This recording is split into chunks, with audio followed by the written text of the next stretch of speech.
What's up guys, Nolan here, and today we got a couple of gun buffs. Then Klean sat down with Nikita and Lucas from T-Rex Arms to talk guns, as well as of course Tarkov, where Nikita gave us some new info. Links to both Klean and Lucas are below if you're interested. First up, we did get some buffs to the VSS, AS Val, and Ash 12. All will have less recoil to their base weapons. Then the MCX barrels got recoil buffs as well. Those are just the barrels though, not the base weapon, but of course you can't have one without the other, so technically it's an MCX recoil buff. For new info and stuff from Nikita during the cast, we have plans to make a hideout upgrade to include 100-meter targets. Nikita also said there will be different levels of the shooting range that may also include moving reactive targets that will make a noise or change when you hit them. When talking about grenades and grenade spam, they're thinking about making it so that when you hold G and then scroll, you can choose your grenades the exact same way that you can choose your magazines. Then they're thinking about making grenades hotkey only so that you can't spam them as much as easily. This meaning that you can't just hit G to throw a grenade. You would need to then hotkey each grenade specifically in your vest or pockets, and then use the specific hotkey for that specific grenade to then take it out and then throw it. If you want to see what this looks like, you can already do this. It's just not mandatory that you do it. And this also wasn't confirmed, but they are thinking about making that a thing. The group talked a lot about guns here, as this wasn't an official Tarkov talk, and one of the topics was the recent change to the suppressors and how they should act if they were to be realistic. Klean and Nikita both talked a little bit about how this is as realistic as playable, but then they talked about how certain muzzle devices and suppressor combos make guns more or less accurate, while certain combos are able to adjust the way the gun performs and how loud it actually is just by the turn of a screw or change in some way. Basically meaning one muzzle device and a suppressor with it being able to act differently on the fly. Nikita responded by saying there's plans for such things in the future. He also talked about how suppressors' durability are going to change depending on the heat of the weapon, but also damage in the future as well. So yes, suppressors will be able to get damaged and they will be able to overheat in the future. That is planned. Nikita then talked about how only 0.02% of players play more than 5 hours a day on average. So he wants us to keep that in mind when watching streamers who easily surpass that and what they can accomplish in game with that amount of time. The game is made with the majority in mind for sure. The game will be harder for everyone and it will keep getting harder for everyone. The reason why some of these things are the way that they are is because of the state of the game as we are in a testing environment. If the things that we are meant to be testing specifically were too difficult to acquire, then we couldn't get proper data on it. And if these things can be acquired multiple times, like good gear, guns, and armor, then of course whoever plays the game more will have an advantage. But he wanted to make sure everyone understood that things are going to get evened out in the future once the game is ready to do so. Nikita then went on and mentioned there is a long list of important features which still have not come to the game, like inertia, VOIP, heavy weapons, and armor hitboxes, which inertia and VOIP are both planned for 12.12, and he confirmed that in this cast. The heavy weapons and armor hitboxes weren't given a specific update other than the fact that they are still planned. Speaking of VOIP, Nikita mentioned that there will be bans specifically for VOIP, but then there will also be more specific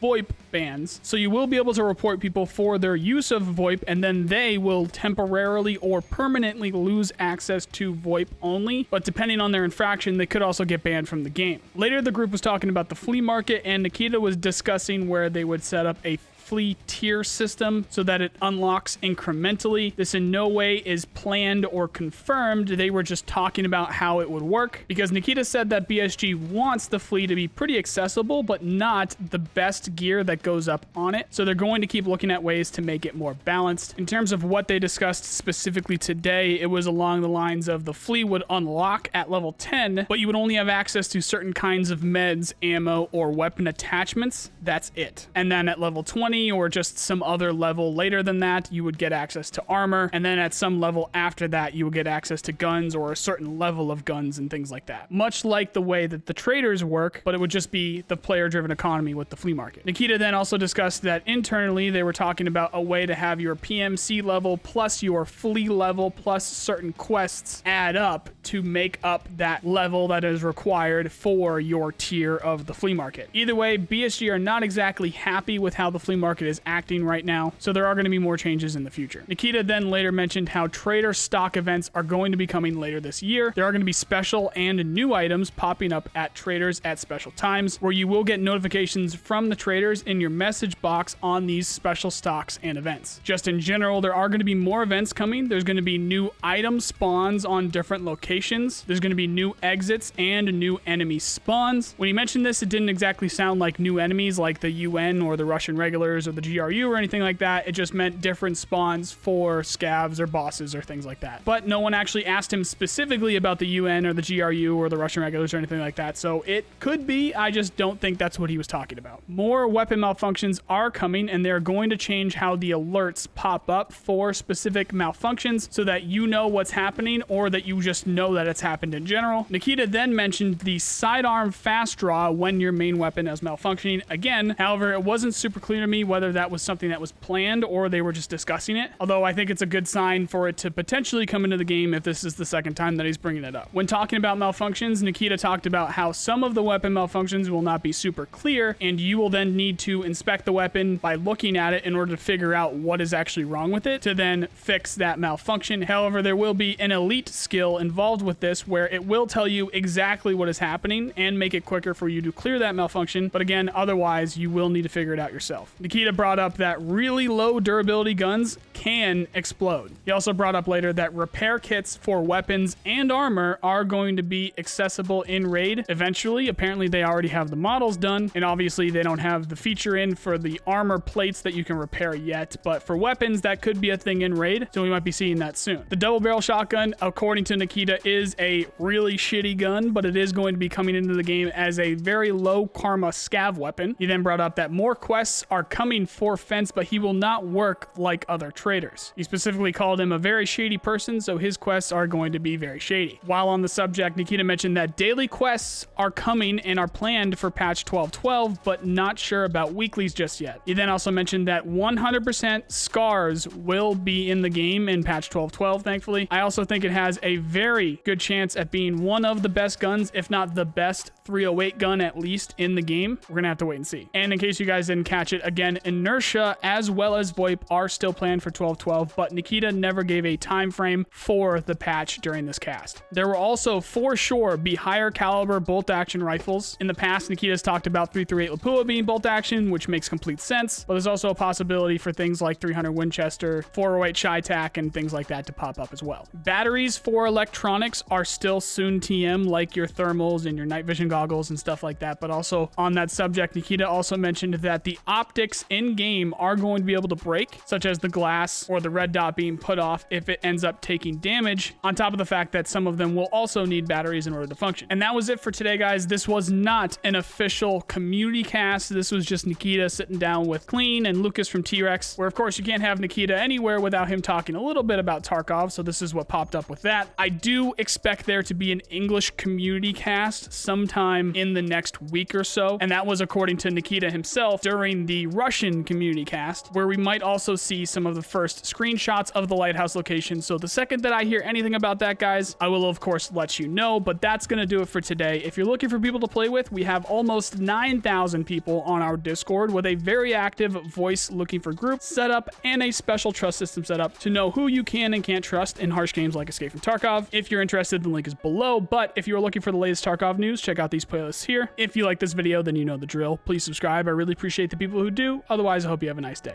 See you guys.